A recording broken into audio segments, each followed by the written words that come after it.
তোমাদের কি মনে হচ্ছে যে এ আজকেই হসপিটাল থেকে ফিরেছে? অ্যাকচুয়ালি এটা হলো আমার বেস্ট ফ্রেন্ড। আজকে আমি স্পেশালি ওর বাড়িতে এসেছি ওর সাথে দেখা করতে, কারণ একদিন আগেই ওর অনেক শরীর খারাপ ছিল আর হসপিটালেও ভর্তি ছিল। কিন্তু অনেস্টলি বলতে গেলে হসপিটাল থেকে ফিরেও সেই একই পাগলামো করে যাচ্ছে।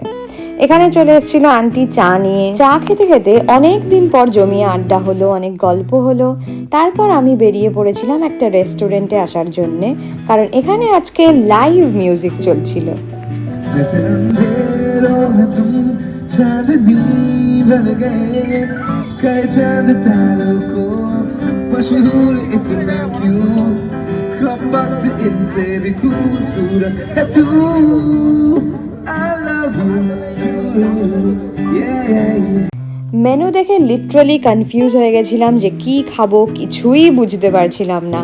ফাইনালি অর্ডার করে নিলাম। তার আগে অবভিয়াসলি একটু ফটো সেশন তো মাস্ট। রুফটপে বসে লাইভ মিউজিকের সাথে ডিনার, অনেস্টলি ভাইবটা বেশ দারুণ ছিল। প্রথমে চলে আসলো আমাদের hot and sour soup, spicy, tasty আর একদম পারফেক্ট স্টার্ট।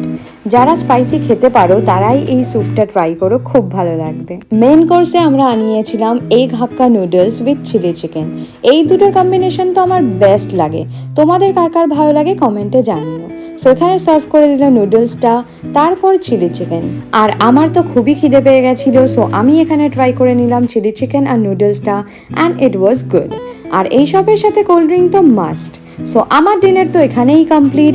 তোমাদের আজকের ব্লগটা কেমন লাগলো কমেন্টে জানিও। So that's all for today. See you guys in my next blog.